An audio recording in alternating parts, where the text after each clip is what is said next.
It's unpatriotic, calling your opponents unpatriotic. This week, the slur came for U.S. Senator Tammy Duckworth, who's often mentioned at the top tier of Biden's VP picks.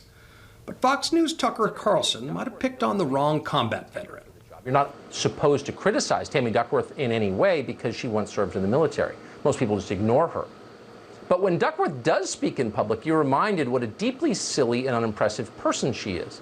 Now, before we get into what so offended Carlson, here's a little bit more about the person he called deeply silly and unimpressive. Duckworth was born in Thailand to an American father, a veteran of World War II, Korea, and Vietnam, and a Chinese Thai mother. By the way, the Duckworth family has served in every American war since the Revolution. As for Tammy Duckworth, she joined ROTC as a graduate student, became a commissioned officer. In 2004, she went to Iraq as one of the first American female combat pilots. Her Black Hawk helicopter was hit by an RPG, and she lost both her legs, along with half the blood in her body.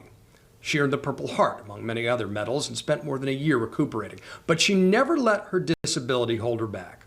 "This didn't change who I am," she said. "I'm not about to let some guy who got lucky with an RPG decide how to live my life."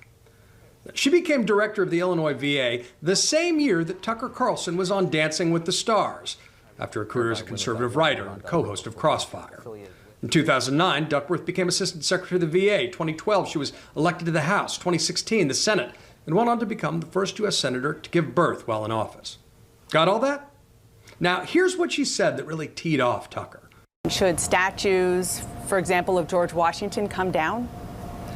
Well, let me just say that we should start off by having a national dialogue on it. What really struck me about the speech that the president gave at Mount Rushmore was that he spent more time worried about honoring dead Confederates than he did talking about the lives of the 130,000 Americans who lost their lives to COVID-19, or by warning Russia off of the bounty they're putting on Americans' heads. To which Tucker replied, "Well, it's long been considered out of bounds to question a person's patriotism. The conclusion can't be avoided. These people actually hate America. There's no longer a question about that." In response, the senator tweeted, "Does Tucker Carlson want to walk a mile in my legs and then tell me whether or not I love America?" This isn't just about whether Tucker Carlson or Donald Trump served and sacrificed for their country the way that Tammy Duckworth did. They didn't.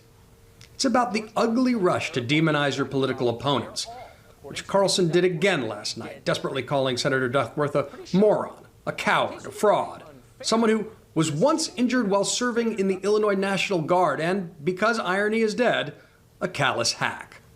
He did all this, allegedly, to defend George Washington, whose statues Duckworth never said should be taken down, and for what it's worth, I don't think they should be. But he might want to refer back to Washington's warning that we should guard against the impostures of pretended patriotism. But some folks fearmonger when they don't have facts on their side. And speaking of facts, here's something to ponder if you're wondering just who you can trust in this hailstorm of hate. Fox News' own lawyer argued in federal court 3 weeks ago that Tucker Carlson's audience doesn't expect him to report the facts. And that's your reality check.